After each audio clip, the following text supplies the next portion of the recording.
spending some time this morning with one of our state senators. He is from just to the east of Twin Falls, so that is Kelly Anthon. He is from District 27, and he was just telling me off air. He's got to be a brave guy. He's already in Boise today. Of course, session is still going on, but he drove from Declo to Boise this time of year on early morning. That is always a bit of a challenge. Bill Colley with you on News Radio 1310 KLIX and newsradio1310.com. We're at 35. And Senator, first of all, welcome to the program. Well, thank you, Bill. You know this. I love your show. I try to listen to it as much as I can, but I want to tell you I appreciate you being a conservative voice and providing a forum for conservative thought and for the discussion of the issues that are really important to Southern Idaho today. Yeah, well, and you're a brave man. I did that drive up to Ada County one time before sunrise in the winter, and you come down some of those hills around Glens Ferry and up and down the hills and the curves, and it's not sunny out, and you're just thinking, I hope there are no elk in the neighborhood. Yeah. Hey, No, I check the weather pretty closely before I drive out of the house, and boy, you can get caught in some ugly driving through there. Very true.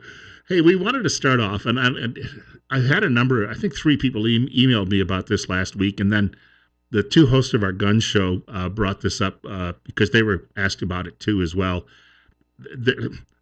It's probably I think it's the Idaho Second Amendment Alliance and some other folks are saying that a number of you in the state Senate, you voted for what they call a red flag law, which would mean, for people out there who don't understand that term, that means that if someone is considered to be dangerous, police could seize their firearms. I believe Maryland has a similar law. And after a little research, the gun guys were telling me they're referring to the victim's law. That's the Marcy's law that you voted for. How do people infer that this is a vote for a red flag law? Well, I'll tell you, Bill, I struggled to see it myself. I still don't see it, but I'm sensitive to it because I'm so pro Second Amendment. And so let me kind of give you the rundown of this. First of all, what we're talking about is a piece of legislation called SJR 101.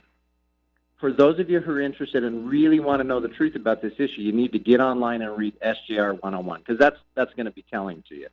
What that is it's nicknamed in different states something called Marcy's Law. And the concept is that the victims of crime shouldn't get less in court than the perpetrators of crime.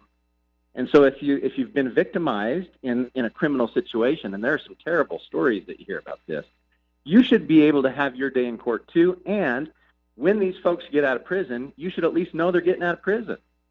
This is the kind of the core of the Marcy's Law push.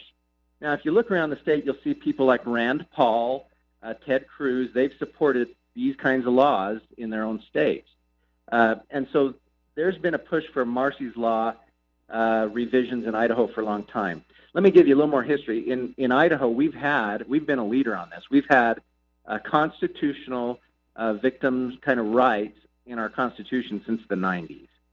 So the most recent piece of resolution, the most recent piece of legislation, SJR 101, is a revision of that. And the only question placed before the Senate was, are you willing to let Idaho voters make these changes on a ballot measure? And so as you look at that legislation, folks, please go read it. You'll see the question that I voted on was, will you allow the voters of Idaho to make some changes to the Constitution in this area? Now, the language I thought was pretty straightforward. It makes some of those victim changes, but it also says right there in the language, you can read it, that no matter what happens, a judge can never infringe on our federal constitutional rights. It says right in there. Now, what are those? Well, we know them. We know a lot of them. But we know for sure that one of them is the Second Amendment. We also know that we have a due process right. So right in the language on its face, it prohibits any kind of, I guess what I'd call gun grabbing. But what's more important is this would not be able to go contrary to the Idaho Constitution, which I've taken an oath and sworn to uphold. And Article 1, Section 11 of the Idaho Constitution is very, very, very protective of our Second Amendment rights and our gun rights in Idaho. It says a judge cannot take away a gun unless you're convicted of a felony, amongst other things.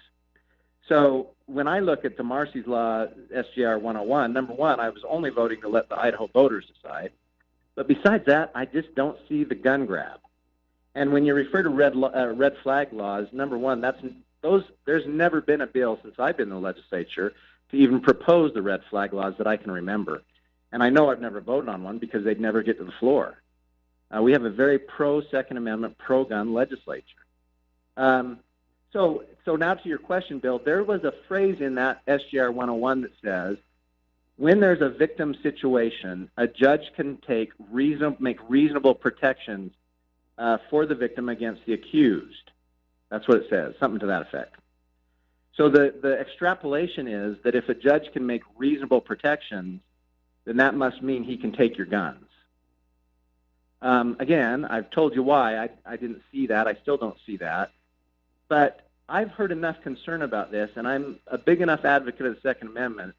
What I did last week is I went to the sponsor of this bill and said, listen, I respect the analysis, and I agree with the analysis. I don't think it certainly isn't a red flag law. That's absolutely not true, to be honest with you. But just to make sure that we protect our Second Amendment rights, and I called it belt and suspenders, let's go back and rewrite this so that nobody has a question in their mind at all about it. So I'm in that process right now, Bill. I'm working with Senator Todd Lakey, who was one of the main sponsors of that bill. We feel like we have politically and successfully put a hold on this in the House, and we can never control what the House can do, but we feel fairly confident that we have partners there that will work with us. But I think there's a couple things that are the general bottom line here. One is we're very blessed to live in Idaho, where we absolutely value the Second Amendment, and we need to keep it that way. So for those who have been concerned, thank you for being concerned. We need to continue to fight and be so careful that we never lose the Second Amendment rights that we have. I hope that so I'm all on board on it. Yeah, I hope that straightens that out for a lot of people. In other news, you were sharing with me. It's a big issue, I know. Yeah, you were sharing with me last week a concern you have, and as Majority Caucus Chair in the Senate, you probably are a lot closer to this than even many of your fellow legislators. But we might not have the revenue coming in to cover some of what we've got planned for the next fiscal year, and that's a big concern for you. Yes, sir. And so the actuality is right now we don't. As of January, the budget analysis from our last year's budget in matching our budget to revenues shows us that we're over $120 million off, meaning last year when we budgeted, we expected at least $120 more come into the coffers by January 2019 than have actually come in. So there's a speculation as to why this is. And I think it may be multifaceted, but I would say to you, listeners especially, I think a large part of this is that many of us did not adjust our W-4 filing with our employers after the Trump and state tax changes that took place last year. That's one of those forms we don't tinker with too much, the amount of deductions that we take out of our check to pay for taxes and such. We leave them for years and years and years and don't worry about them. But with the Trump tax changes, which we conform to almost entirely in Idaho, that meant that they changed the way they're taking money out of your check to pay your taxes. And what I'm concerned about is come tax day in April, you may very well find that you're not getting the refund you usually do. And that could very well explain why we're off in our revenues in the state of Idaho. And when I say revenues, I'm talking taxes. I don't mean to call it anything other than what it is. We're short on taxes according to the state of Idaho. There could be other reasons. There could be that, we lowered taxes in Idaho. Right now, Bill, we have the lowest income tax rate in Idaho since probably 1932. And that's not a bad thing. I've always been a supporter of very low and stable taxes. So we'll kind of see how this plays out. But the bigger picture, too, is we need to be very conservative on our fiscal approach to the state. And part of that is I believe we don't have enough money in the savings account. That's another concern I'm seeing, and I've been voicing here at the State House. If we have time, Bill, I don't know if we've got time, but I want to at some point kind of talk through that. Well, we got Because about we've got, 30 seconds before the break. What we'll do is we'll take a break for the Rush Morning Update, and we'll get back to that in just a few minutes. perfect. Super. We're joined this morning by State Senator Kelly Anthony from District 27. And as he pointed out earlier, he drove all the way to Boise this morning for session from Declo, so he's got an early start to the day. It's 7:45. The Rush Morning Update is just ahead. Bill Colley with you as well on News Radio 1310, KLIX and newsradio1310.com. This is Magic Valley This Morning.